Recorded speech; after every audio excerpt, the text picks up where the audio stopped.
Once upon a time, there was a racing championship that tried to change the world. Our brave protagonists battled against climate change.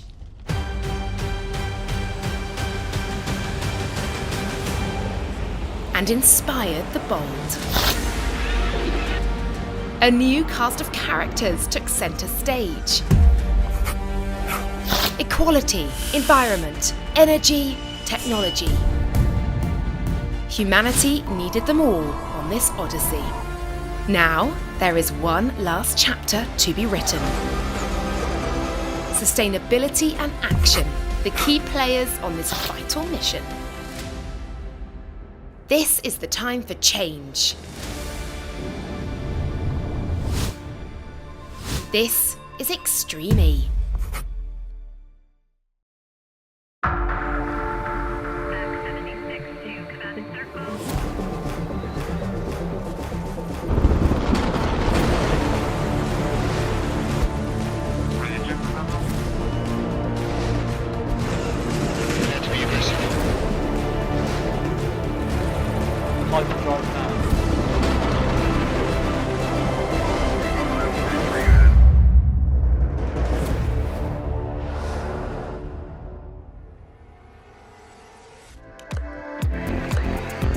Welcome to another episode of Electric Odyssey. In this show, we meet racing legend Jimmie Johnson and find out why he has joined this championship. We discover the location of the next xtreme rounds and learn how Vodafone and Medsi are helping to fight wildfires in Sardinia.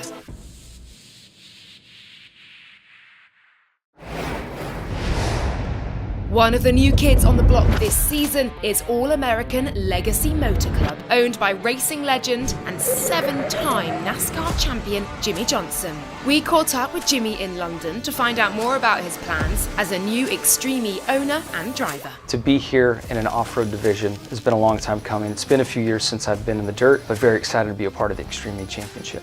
I've always had an eye on it. Honestly, when I was driving IndyCar at Chip Ganassi Racing, they entered the championship. Some of my old friends from the off-road world were involved with Chip's program. And I've always desired to be back an off-road vehicle, be on the dirt, be off the ground. Literally since I moved to stock car racing, I just stayed on that path and stayed focused and have yet to be back on the dirt. Obviously, we have our NASCAR program, and I'm in the process of really trying to create Legacy Motor Club and the brand and what we are within motorsports. Yes, we have that foundational piece as a legacy and what we've created, but we want to redefine the name of legacy, or definition of legacy, I should say, and give young drivers an opportunity to come up through our system and create their own legacy for themselves, and to be a part of championships that are trying to create their own legacy, which is Xtreme E. It's definitely going to be a new set of challenges. In all the years of driving, I've never raced for a championship in a four-wheel drive vehicle. I've driven a couple, but only in like the Race of Champions and some other small little events. So two-wheel versus four-wheel is an entirely different discipline that I need to understand. I've never raced an electric vehicle. There are a lot of new things going to come about for me, but I'm excited for the challenge, and where I am in my career, that's what I want to do. I want these unique experiences. I want to be in marquee events, marquee series, and race all around the world, and I'm excited for this. We entered the championship literally a week or two before the first race, and I think it speaks volumes to the infrastructure that Xtreme has, the equality amongst the vehicles on track, and then some mad props go out to the Rosberg group and all the help that they helped us with to get our vehicle in tip-top shape and going. Travis Pastrana and Gray Ledbetter did the driving and just did a great job. Both adapted well to a new environment and a new vehicle. And Gray, her experience in four-wheel drive vehicles and certainly EV, she was thrown in the deep end of the pool and did an amazing job holding her own. So Gray will be in the vehicle the rest of the year, and very excited to watch her progress as she gets more seat time. We were pretty competitive by the end, so I think the second round and on will be in the mix.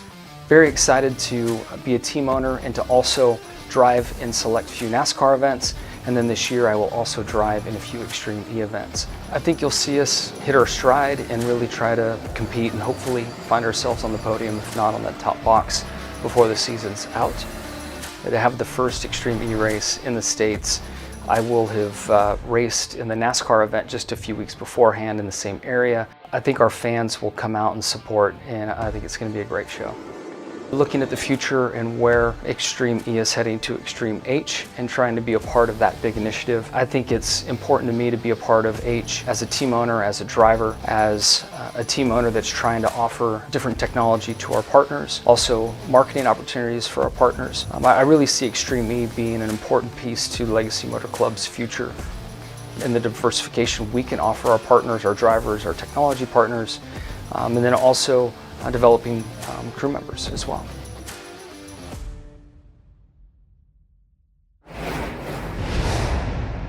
Sardinia has been part of Extreme E's calendar since the start of the championship, but our links to the island reach far beyond racing.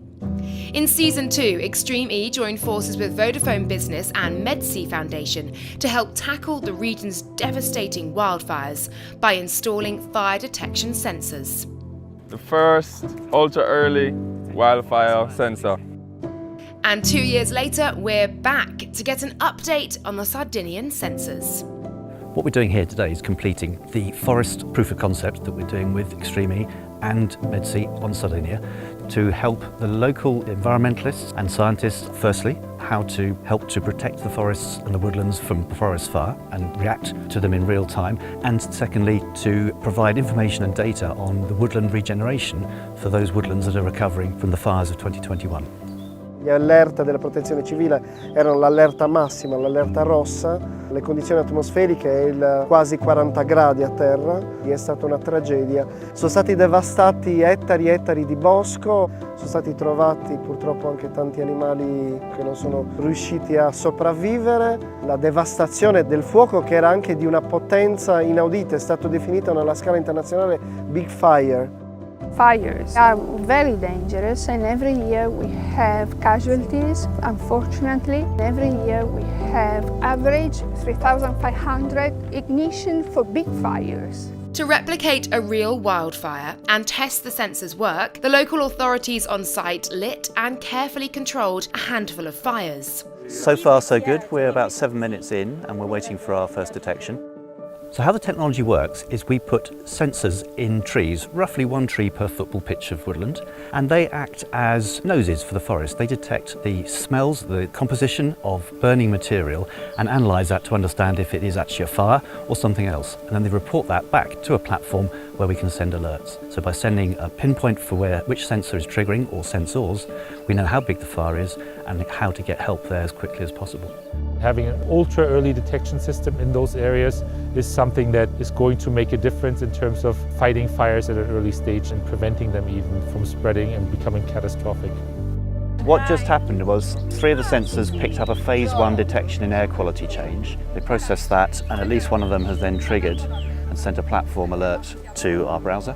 I am very, very happy. This has been a long time coming. Within 21 minutes of starting a fire, we've got a detection. In addition to the fire detection system, we've also added a tree growth monitoring sensor, and it monitors the actual growth of the tree trunk and reports ambient temperature, humidity, but also the ground and soil temperature and humidity. Sono veramente felice di aver lavorato a questo progetto. La tecnologia applicata permette di sorvegliare quindi le condizioni del bosco, come si evolve la biodiversità, quindi anche la possibilità che questi vengano distrutti da incendi improvvisi, ma soprattutto permette di farlo in maniera tale che le risorse umane utilizzate siano molto inferiori. We work at the regional level, whereas this system that works at the hyper-local level, where you cannot have the human eyes. It's got a big potential. As technologists, we can't put out fires, but we can certainly provide data about how often they might happen, where they might happen, and when they're happening. Hopefully means we save lives, ecosystems, environments, and woodland for the future.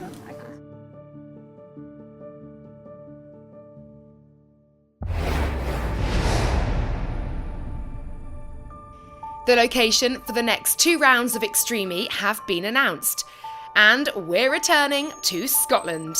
Round 3 and 4 will be the Hydro X Prix, taking place on the 13th and 14th of July.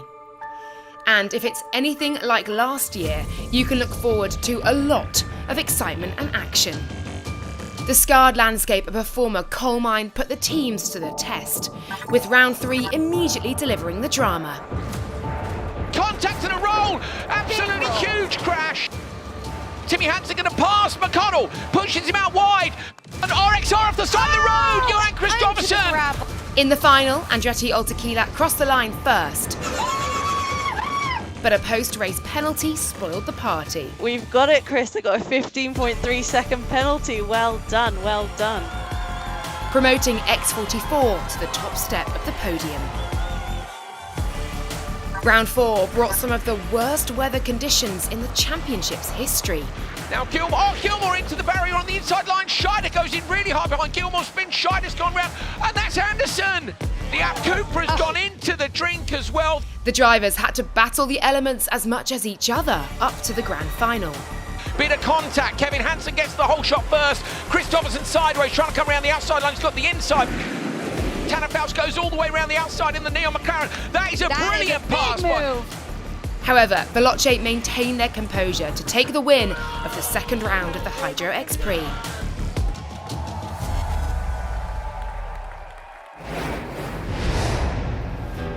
Xtreme E is built around its founding principles of equality, racing technology and the environment. But for the whole community, safety is the #1 priority for everybody in the X Prix paddock. We have always new tracks in Xtreme, so you can't really look at the real box from the previous year, for example. We want to fight for a championship, but everything can happen in Xtreme, of course. Last year was so competitive. When I had my crash, the radio shut down. Contact and a roll! Absolutely huge crash! So I couldn't communicate with anyone, but the MDD came out so fast. When you have a crash like this, the adrenaline is pumping and they were taking super good care of everyone. You really feel like you're in a safe pair of hands. So the MDD role on site is we take care of the full medical package. We deal with minor injuries up to life-threatening trauma injuries. Just prior to the event, what we always do is we do a red car exercise. Racing incidents prompt a multi-department response. Coordination is crucial, so a real-time accident simulation, a red car exercise, occurs at each event to maintain the response team's readiness. When I wave and slow you down, just stop. The idea of this scenario is that no one else knows what's happening, so when they come to you, they will ask you if you're okay. No response whatsoever, then they have to take action. This is Marshall Point 14 race control. The car has crashed and it has a red light. My team will take up 2 positions on the course, then race control will decide where they would like an incident. Guys, can you mount up waypoint 12 with some marshalling difficulties? We then need to get to that waypoint as fast as possible. We will then secure the vehicle, isolate the vehicle. I will make access safely for the doctor to assess the driver, where it will come up what sort of extrication. If we return to a driver which is non-responsive, not breathing, this becomes a rapid. 2 of my team members, one will take the legs, one will take the head. They will then remove the helmet, the hands unit, secure a collar around the driver's neck. Oxygen running at 15 litres per minute. Have we got response from the driver? No response still. And occasionally we use a boa, or if need be, other form, to lift the driver safely onto a board, where the doctor will then take control. The driver will be laid down on the board, secured, taken to the vehicle where he is placed in a cage. Ready, brace, lift. You lead. That's the first time we've done a rapid extraction with an unconscious driver. We've been practicing it statically at the Spark Garage for the last few races, so we've now done it live. And then it's the first time we've thrown in a secondary incident at the same practice. This is why we do it, because it could happen in a race. The whole thing is communication between race control, between medical centre and between the MBD team on track. Also recovery, because we all have one job, and that is the safety of everybody on that track.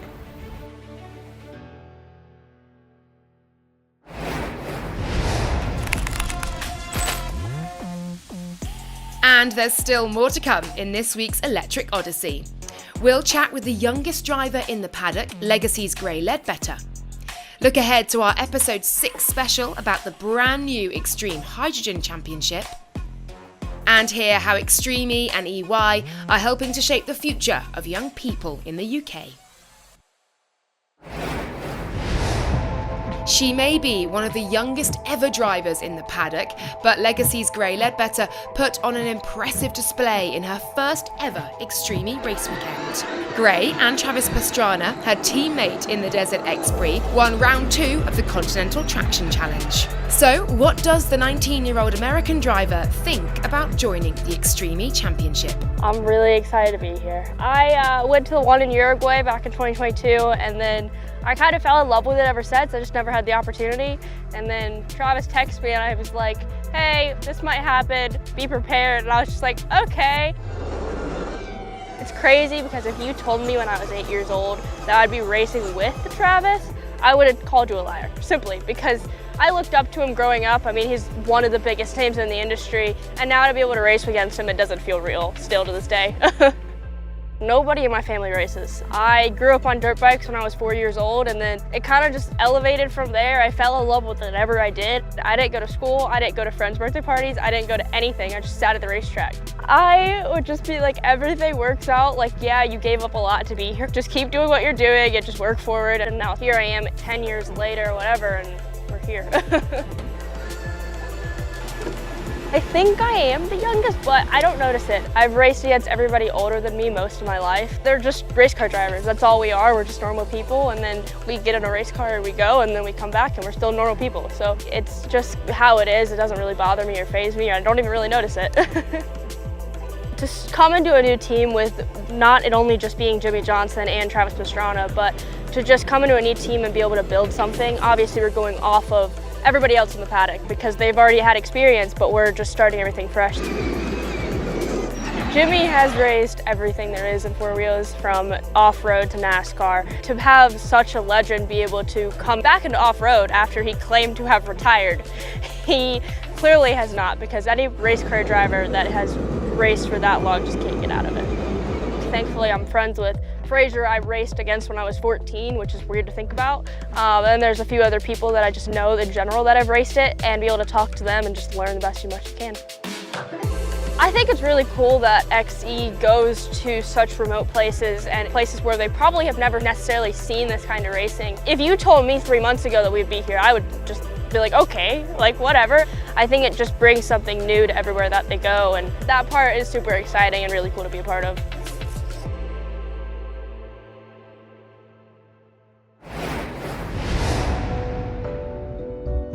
And now it's time to talk about a different kind of legacy.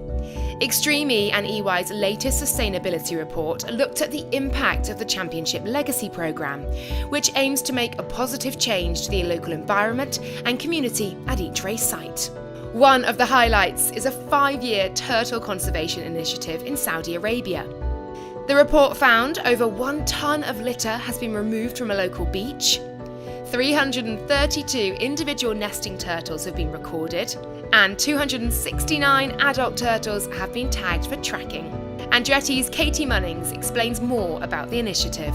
Back to the race 1 of season 1, we had a Red Sea restoration project with sea turtles there, and to actually see in numbers, you know, the tag turtles and the impact that it's had, turtles coming back for 30 years after having not been there because of the work that we did in protecting that natural habitat on the beach. Follow-ups like that, I think, is what really makes a sustainable championship sustainable. The 2 types of turtles that we've engaged with in the Red Sea, the green turtle and the hawksbill turtle. And the latter of those 2 made its way onto the critically endangered list, sadly, in the 1990s. Xtreme, through its liaison with the Bar Foundation, sought to shore up those breeding grounds for the turtles. Well, Ras Baridi is one of the most important nesting beaches in the whole Red Sea, and fall under our responsibility to develop the best strategy, the best activity to do our research, but also to do a conservation to protect these species, to preserve them here in the Red Sea for the present and for the future generations. People probably are not aware about how important it is to avoid, dropping rubbish in the planet, in the ocean. So many parts of the world now have an extraordinary concentration of pollution in the ocean, and a lot of that does end up on beaches, and that provides really difficult obstacles for things like tiny little turtle hatchlings to reach the sea. The gender of the babies depends on the temperature of the incubation. The climate change is shifting all the regimes with the rain and the weather. Sometimes it's very cold in some places that should be warmer. Because the temperature is increasing, now we are increasing the production of females. So there are not enough turtle males in the water to fertilize all the females that are ready to lay the eggs.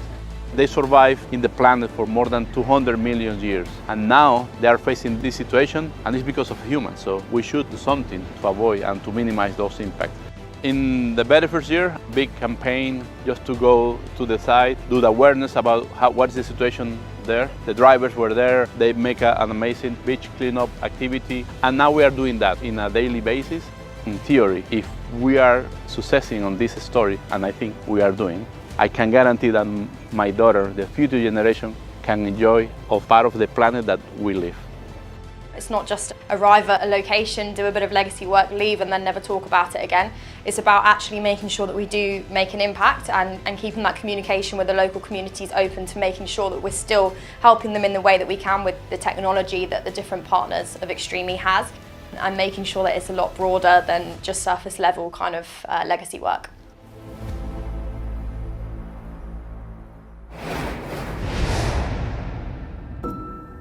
Xtreme E is committed to providing a platform for young people to enter and succeed in the motorsport industry. They partnered with the EY Foundation Sustainable Tech Programme, where 16 students had the opportunity to experience the different sectors of the business firsthand. Today is part of our EY Foundation programme, and we're at Xtreme E getting more information and a first-hand experience from people who work here themselves.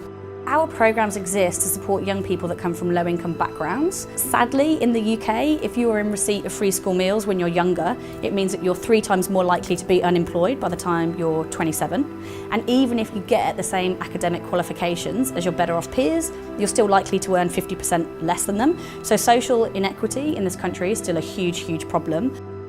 There is a real lack of diversity within the sustainability space as well. But if we want to tackle some of the world's most challenging problems, we need bright, creative, diverse minds to do that. So that's why I think this programme is so important.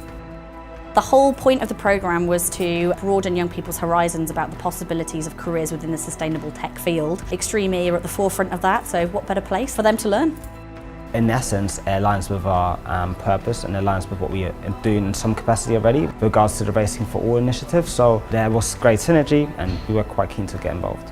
It gets young people out of their comfort zone. We're able to speak to people we've never spoken to before, and it also opens loads of pathways. It's important to teach young people about how they can get into corporate life, and it's also important to teach them about sustainability and what they can do in the future to make sure that our world's a good place. I think the young people have had an absolutely brilliant time, to be honest. They were quite a shy group of young people when we first met them a couple of weeks ago, but it's been really amazing to see them come out of their shells. They've had a really action-packed couple of weeks, from employability skills training to actually learning more about Xtreme E, working alongside colleagues there. One of the things we did was a business project, so we were split into groups and had to create our own business that was eco-friendly and present it to everyone else. Different skills that I've learned are problem solving, communication skills, and the last skill that I learned was teamwork, as we've been doing a lot of group projects. I think that they should put a lot more of these programs out, as it's really beneficial to people to learn about corporate life and different pathways you can take. I feel like it was such a great opportunity, and it's made young people really aware about motorsports and racing. I feel like it's not really spoken about and we ain't really educated about things like this. So we're now able to take that somewhere else and tell more people about it, and hopefully more people become invested into motorsports. I think a lot of them are trying to come from my job, actually. Yeah, potentially. I wouldn't see why not. They should be very scared. I'll be coming and taking all the jobs.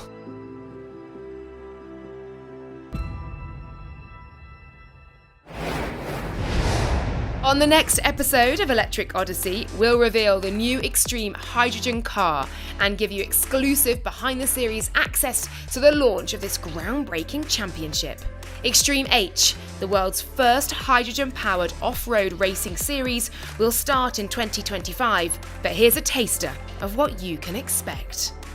Xtreme H is really super exciting. It's actually coming from Xtreme E, but it's going to be the only platform for pure hydrogen racing in the world. And that is going to give us the opportunity to be the testbed for this technology. Hydrogen is an energy carrier, it's not an energy source. In all our attempts to electrify, it only goes to a certain limit. So you need a way to transport this green energy, and this is where green hydrogen comes in, because you can transport renewable energy wherever you need it. What shouldn't be forgotten is we have had hydrogen in our paddock ahead of most of the other championships in the world. All of our electricity, everything there, the camera there that you're using has been charged up using electricity that's been supplied by Inera and hydrogen fuel cells. It's already there, and it will find its way into buses, ships and planes. And xtreme H will offer an entire new world of opportunities when it comes to technology, reliability and safety. We both share this vision of demonstrating opportunities to reverse what we've done to the planet. This is something completely new. We're starting from a blank sheet of paper for the hydrogen roadmap, but to create the technology around the hydrogen is key to make the whole economy of hydrogen work. And xtreme H becomes the testbed for all those technologies around hydrogen. That is, I think, the role that xtreme H can play. You only get to do something first once, and that's us. And right now we're up and running with our hydrogen race car in testing and prototyping work. So it's a real thing, it's very tangible, so incredibly exciting.